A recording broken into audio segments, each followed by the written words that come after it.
Hello and welcome to our group's presentation. Our team's name is Corona Period.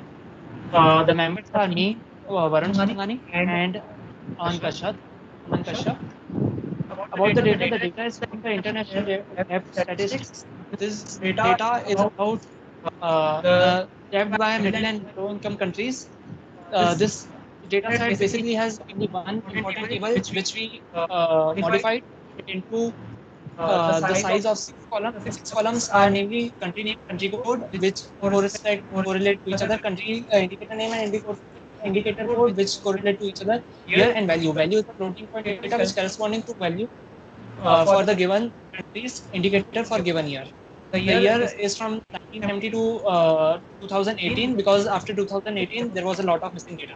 The purpose of visualization, for the purpose of visualization, we are showing that how the sustainable borrowing is an important tool for economic growth and poverty eradication. We can also show that the rapid rise in debt accumulation is a problem for both borrowers and creditors. By this visualization, we want to focus on trends of developing and underdeveloped nations with respect to their debt handling methodologies over time.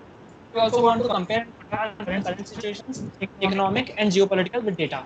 Visualization technique is discussed in phase one report. There, we are covering four types of data visualization technique, which basically cover all of them. So we are the first three are compulsory, but we are also using explore method because we don't want to limit anybody after introducing one to an interesting subject. We went with Plotly library on Python to make UIs that would allow user to gain more information than we provide them with our explanation. Let them ask their own question. So now you will see the visualizations we have made. For the visualization, first we will be seeing grants. For grants, you can observe that the Pakistan has observed a sudden decrease in the after the encounter of Osama bin Laden uh, worldwide. So, so here are the overall grants. Here we can clearly see that after 2011, there was a sudden decrease in this grant. Now we'll see more different type of things for uh, multiple countries. So, for example, we can see the commitments made to IADs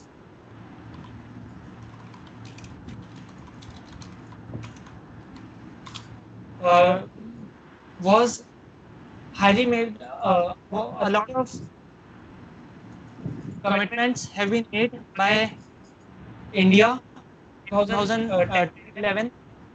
It peaked there in PPG and IBRD. We can see that India, Brazil, and China have a lot of loan from IBRD for development assistance and poverty reduction. This was approximately 15 billion for all the three countries. If we see debt forgiveness, so we can see debt forgiveness grants. We can see that Pakistan has defaulted to loan of nearly uh, 1 billion in 2003 and of about uh, 75 million in 2010. For IMF repurchases, we can observe that Brazil has made a lot of IMF repurchases during 2005. This might be attributed to the Rio Olympics. We can also observe that principal repayments in debt in public sector in the Great Depression have been uh, affected to nearly all countries except the largely uh, communist countries that are Russia and China. However, we can see that all rest of all the countries faced a lot of problem after 2008. All of them were facing some problem with repayment of their debts. We can also see that Pakistan has still not recovered from that problem. We can isolate China and Pakistan to observe that even after 2008, 2009, it it went on normally. If we see personal transfers and composition, personal transfers and compensation, so we know that India and China are a leading provider of these services to outside world. But however, in 2016, we can observe a decrease in this trend. This might be because of Donald Trump's election and his pro-American policy. If we see the export of goods and services, we can also see that China has been world leaders always. And however, still 2016, this went to uh, get an injury a bit because of Trump's anti-China policy.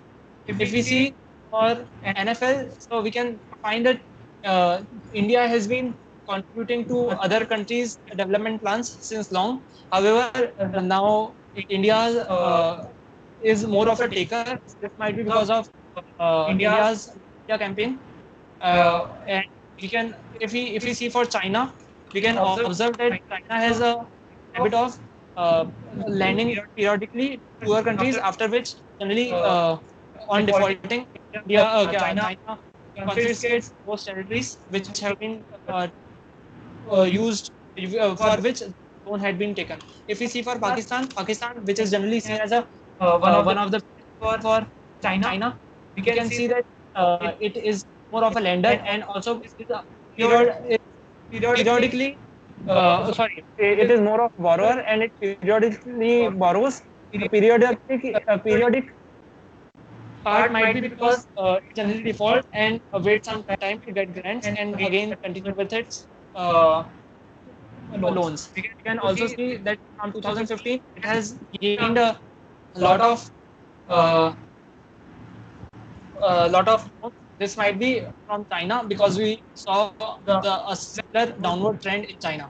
If we see the country-wise breakup of multilateral and bilateral, we can observe Modi government has been shifted from more of a multilateral to more of a bilateral.